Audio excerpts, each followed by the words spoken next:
Fine, me. Okay. All right, welcome to our star party. We got things kind of set up. We did a little introduction tonight to a couple people learning how to use the scope. And we're going to look at a couple of big guys in the sky tonight.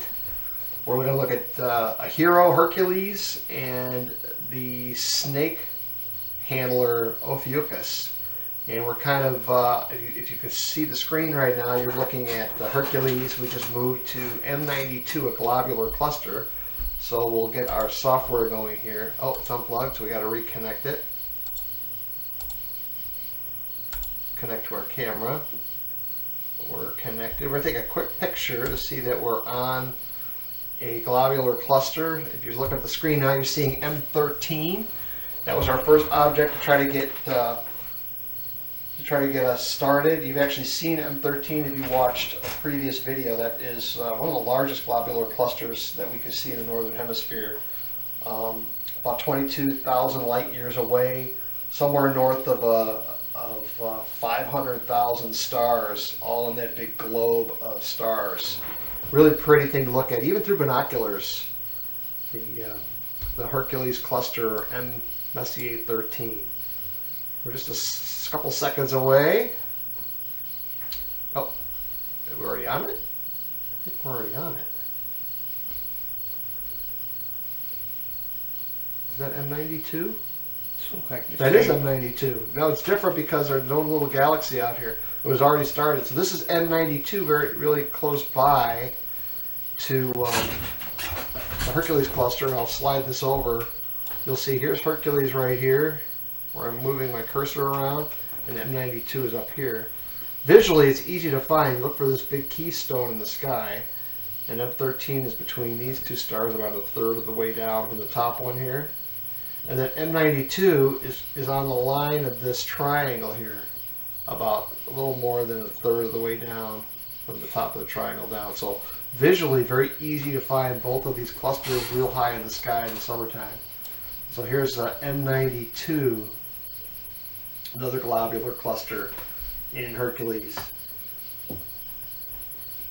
And what we'll do is we'll look for one more glob in Hercules. I got one that's, it's not a Messier object, so it's an NGC object.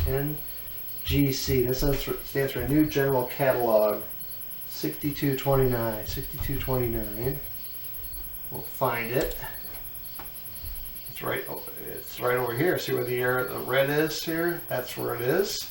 We will slew over to it, very close by, so we'll slew over. We'll pull out our software. We'll take a single 30-second image of it. Zoom back out. And down here we see our exposure, how long it's going to take to expose that, 30 seconds. So a bunch of globulars up in Hercules. It's actually a nice planetary, but I found that this setup does not do Planetary Nebula justice, so I'm not even going to try it. Let's take a look at how far away. I didn't get a lot of data on these out of the box, so what did I say? That was NGC 6229.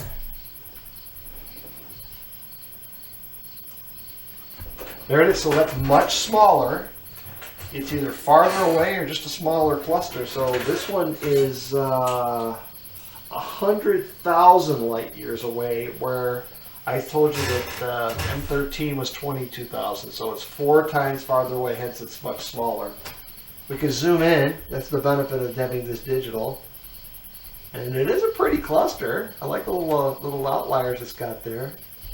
That would be better if we could take longer images of it, but it's pretty easy to spot. And the setup of this camera is such that it would be about what you'd see through a wide field lens through a regular 8-inch telescope. So you'd be able to see this galaxy here, through like a 25 to 35 millimeter lens, looking through a telescope. And this would be what your field of view would look like. It's probably a little bigger than your field of view would be, but about the size that you'd see it in that eyepiece. That's a pretty little globular cluster. I said I wasn't going to do it, but I'm going to do it anyway. There is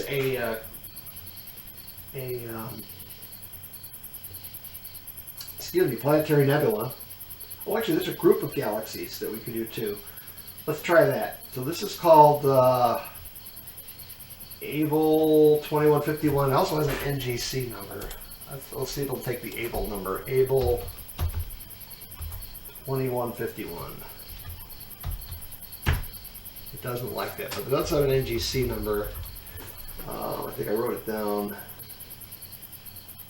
here.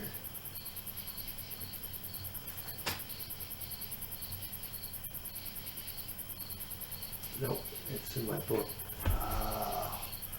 NGC. I think it's 6042.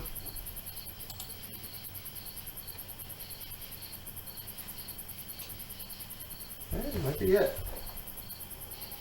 If I remembered it, it's there. So this is a galaxy. It might be actually a group of galaxies. So we found it. Let's go over there. We're going to slew down there. I think if we image this, we're going to see a bunch of galaxies here.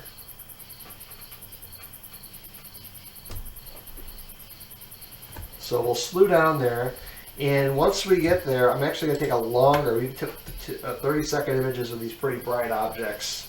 We're going to go with a longer image. We'll go 2 minutes, one single image, click. And I'm going to pause the recording. I'll come back, and in no time. Okay. So we're here 2 minutes later, and we recorded an area of the sky. I actually see a whole bunch here. We were looking for a galaxy in Hercules over here called NGC 6042, and that's just one of a whole bunch. And you can probably see in the center of the screen here, did not track well. These are all galaxies. 1, 2, 3, 4, 5, 6, 7, 8, 9, 10, 11. Those are all galaxies. And you can see that we blurred. So I'm going to try this again with a little, not too bad, but it did blur because it's star blurred over here. We'll try this again. We'll capture another, I'm afraid to go longer. Oh, I got to turn the cooler on. I got to turn this on for try a longer exposure. We'll go for 3 minutes. And so we'll start that, and we'll be back. You guys, it'll be just about no time at all. All right, we're back. It's a little better, but not much. You can see that these are swirled a little bit. They're moving. But we got galaxies here. 1, 2, there's a whole bunch of galaxies. I knew they were going to be faint. I didn't know how faint. It looks like we captured a little bit of a satellite coming by on the side. So I can't complain because the stars at this resolution look pretty good. The galaxies have to be far away. This is part of the Hercules cluster, not the same as the Hercules Globular Cluster. There's it's a super complex of galaxies in Hercules. When you look out in that direction, these are all interrelated and reacting galaxies. Just a tremendous amount of galaxies in Hercules. This is one group of them out there. So kind of cool to see that. Let me see, there's one more thing on Hercules we could look for, and I don't promise anything cool because I never know if I'm going to see it or not, and that's this Planetary Nebula right there. So we'll go right like that. We'll slew to it.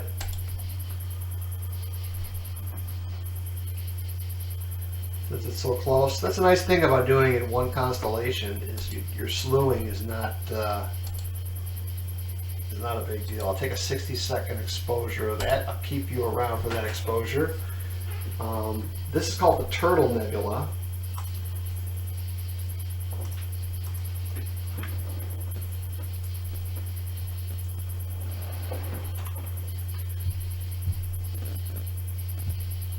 And there's not a lot of information online about it, unfortunately. That's pretty sad. I should have brought my books. There's more in the books. It's pretty cool in a picture.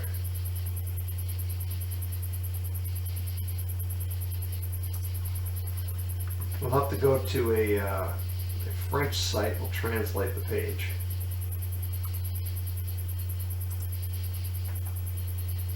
Nope, not much more here either. Not even how far away it is. Let's see, back. There it is. This is it right here in the middle of the screen. And it's a little disappointing because in an eyepiece that would be very blue. Oh, there it is. It is a little blue-green. You see you can actually see some stuff around it here, coming sticking out. So this is better than most images we've taken. I'm hoping you can see it's really blue-green and over pixelated and everything to emphasize the color. So that's the only reason I'm doing that, is so you can see the pixels, you can actually see the color. So now I'll zoom back out to it. You can actually see some stuff out here. And that is the disadvantage of digital like this, is that you get all those pixelates. But in an eyepiece, it's a really pretty planetary nebula. Planetary nebula are stars, much like our sun will be in about 4 billion years. The sun is going to start sloughing off all these layers of material, and when it eventually collapses into a white dwarf, the ultraviolet radiation will make the oxygen and carbon atoms excite their electrons in their outer shells and ionize them, and then those electrons will fall back into their regular orbits again. In the process, they'll release energy in that blue-green spectrum, visible light. And that's what we see, is it's ionizing these things and the electrons are going back, ionizing them and the electrons are going back. And as the electrons go back, it lights up the sky just like that in that blue-green color. Pretty cool. It makes one of the most colorful things you can see with an eyepiece. And today we can actually see it pretty well with this image. So we must have a pretty nice sky to be able to capture that. Alright, so let's go to the other big guy in the sky, Ophiuchus. He's a snake handler, so there's this big constellation. Let me go to the sky here so you can see him. He's down here.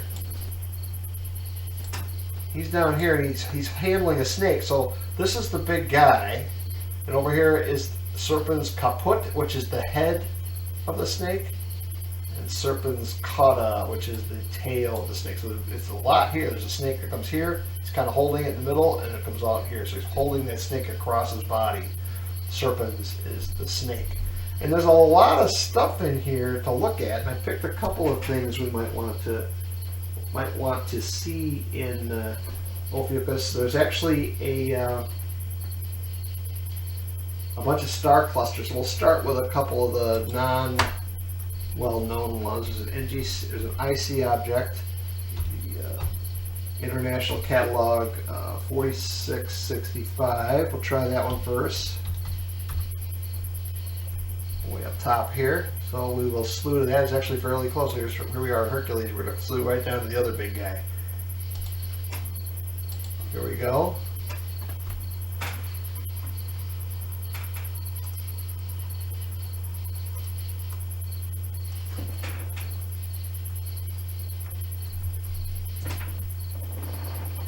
Okay, so we're there. I'll take a, let me zoom out on this one. I was very happy we were able to see that greenish-ness of the Turtle Nebula. We'll take a, we're looking at a galaxy, so I'm going to take a 2-minute image. Alright, and rather than you waiting, I will pause this and we'll come back to you when it's all done. Or, alright, we're not back. We are back, okay. So this is an open cluster. You can see these bright stars here. It's all part of this open cluster. I thought we were going to go to a galaxy. I was mistaken. I was looking at the wrong number. But this is an open cluster of stars. A fairly loose open cluster. These stars all formed out of the same material together. Pretty nondescript as far as a shape that you might see. You might see a little bow here and a little something here, but not too much going on there in the open cluster. If I look online, I'll see, I see pretty much the same thing. It's about 40 million light years, it began to develop 40 million years ago. It's about 1,400 light years from Earth. So it's actually fairly close. It's easily visible in telescopes. This would also be visible in binoculars. Pretty easy to see in binoculars.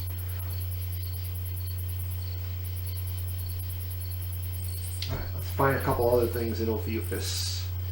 We've got NGC 6633. Let's try that next.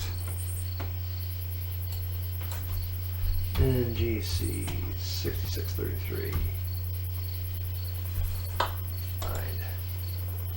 It's right near the meridian, but we're actually on the opposite side, so it's moving away. So let's flew up that way. Oh, it's not going that way. It's going all the way around. You believe that? The rest of what we're going to look at is over here. Alright, I will pause you, and we'll be back. Viewer is a piece of software. Alright, so here we are. We took an image. We had to cross the meridian, so I took the image and then came back. Now another open cluster in Ophiuchus. This has a little more definition to it than the last one did. This was NGC 6633. Let's see how much closer this is. Maybe that's the part of why we're seeing it better, or farther away. NGC 6633.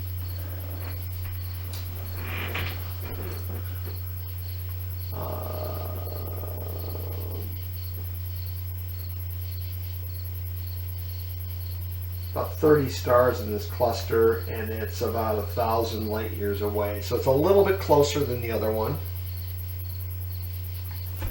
and a little bit brighter.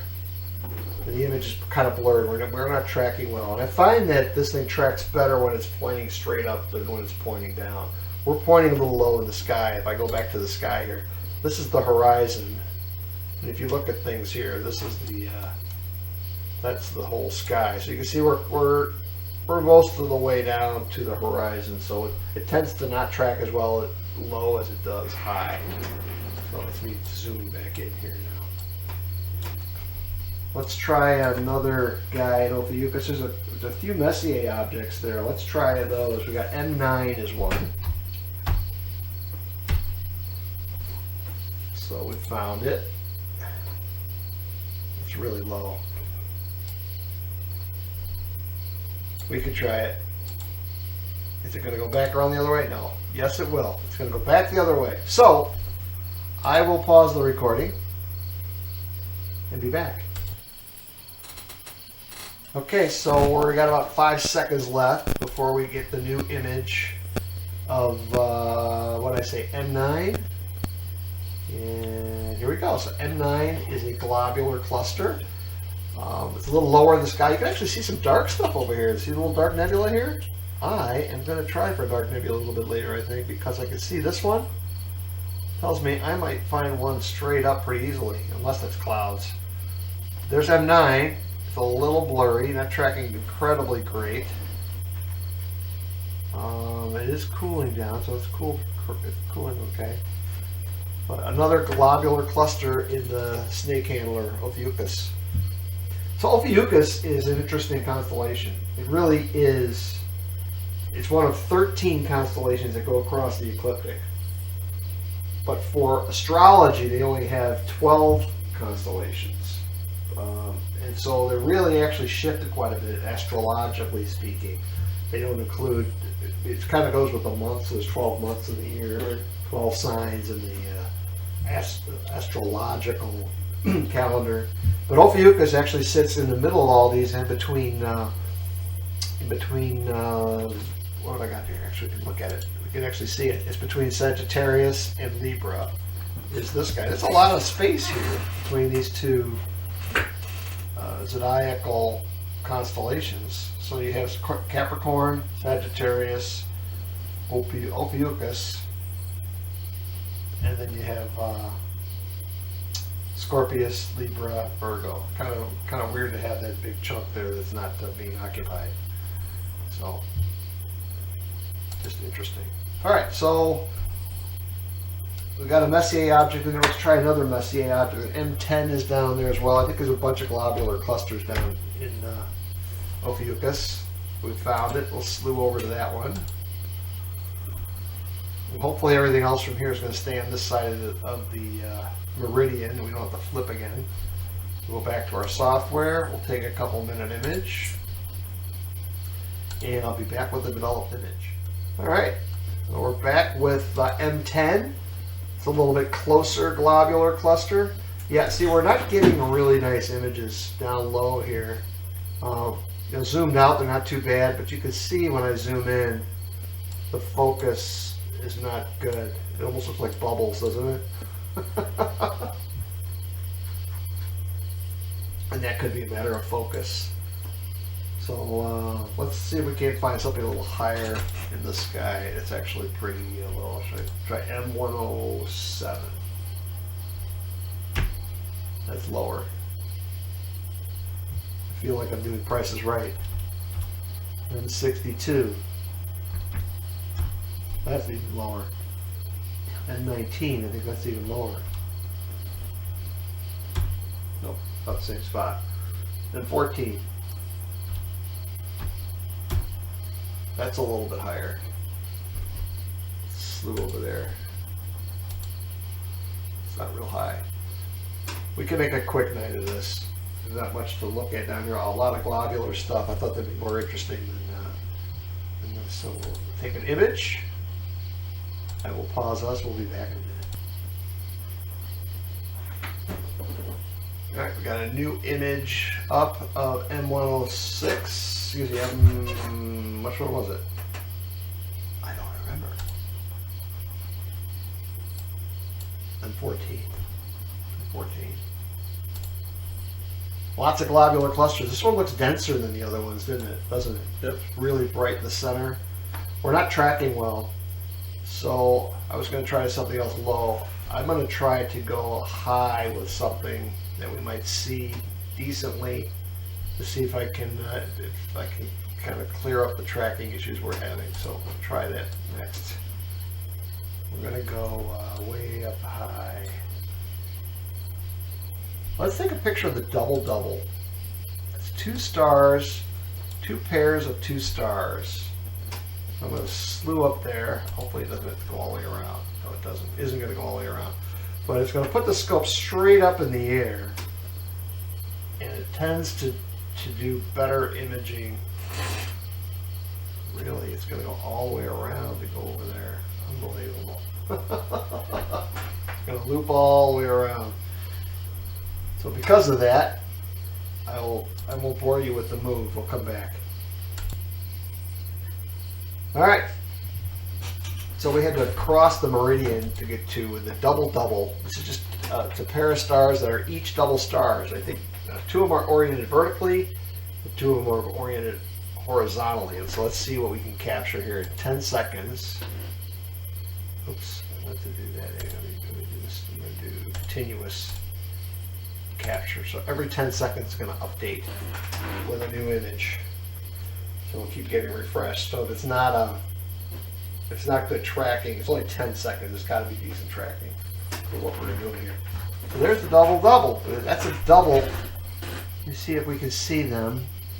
We cannot. So here's what I'm going to do. Is I'm going to shorten the image. We're going to take we're going to stop, and we're going to take a shorter image. We're going to take a 2-second image. So we'll do continuously 2-second images, and maybe those won't be quite as bright, and they're not. Let's see. It's still all right. Maybe what I'm going to do is I'm going to stop this. I'll take a 1/2 second.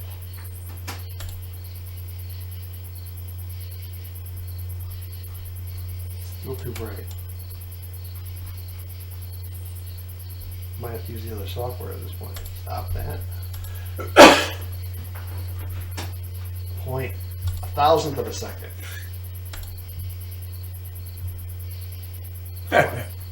Lot of noise. It's not a lot of light. But you can see there's 2 stars there now. And 2 stars here. That might be too short of a time. Let me try this again. We'll do a Bias. lot of noise. That's bias. Yeah. So it's pretty noisy trying to do that at 100th of a second. So with an eyepiece, so this is where, you know, splitting stars is easier with an eyepiece than doing it image-wise. This is taking a shot every 100th of a second. And these are two pairs of stars. You see two stars here, but each of these stars is actually two stars. There's two stars here like this, and then down here, there's two stars here. Oh, these are like this. Vertically, these are horizontal. And with an eyepiece, you can actually split them up like that. But I can't do it. Even short exposures like this where I'm getting a lot of noise. So here's what you might see through an eyepiece. A little better.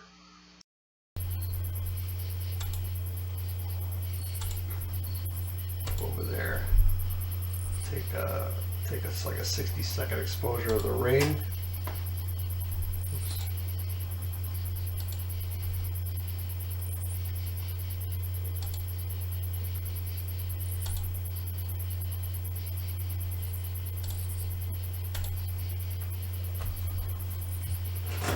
Ring Nebula is a pretty popular item to take an image of. It's easy to find, even if you don't have all the software to auto, go to or guide you to it. It's straight up in the sky in the summertime at the bottom of the constellation Lyra. Lyra is shaped like a parallelogram, and on top of it, it has an equilateral triangle. Pretty easy to find. And Vega, probably the brightest star in the summer sky, is right at the top of it. So it's easy to find. Lyra, and then to find the Ring Nebula is pretty simple as well. I'll show you that after this. Actually, I can show you while the image is developing here. So we're going to zoom into Lyra. Here you go. You've got a triangle of stars here, and then you got a parallelogram of stars here, and then the Ring Nebula is between the two bottom stars in the parallelogram. Pretty easy to spot. So let's hope we got a nice image of that. And we do. There it is. And we got a little color in it as well. There's our Ring Nebula. And this would be what it would look like through a wide field eyepiece. I can zoom in for you. You can see. You're not going to see this kind of color in an eyepiece. You might see a shade of green in here. And you can actually see the central star as well. Very pretty nebula and real easy to find. The Ring Nebula. These stars look much better. And they really don't look better. We're not guiding well. Either that, we're not focused. We may not be focused as well as I thought we were.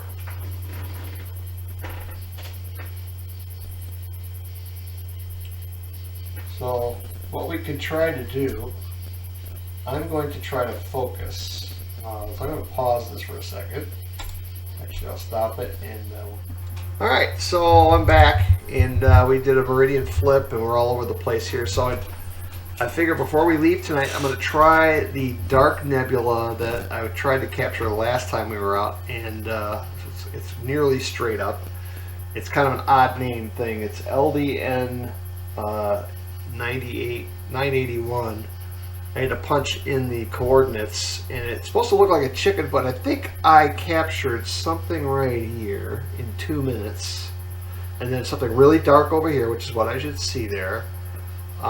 That's good. I'm going to try a longer exposure. See, this is dirty over here, Kenny. Right here? This is where there's like a fingerprint or something on the glass in front of the chip. This thing right here. All this color. That's a fingerprint or something on the glass. Anyway, so we're gonna take a long image, and we'll be back, and we'll compare this one.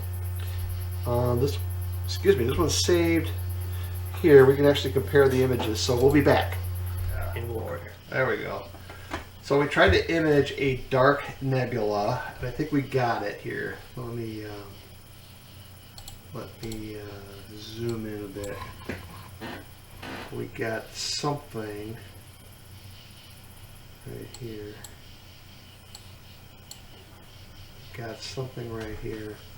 But I'm going to stack this up, and maybe I will add it on to, so you can see something dark here.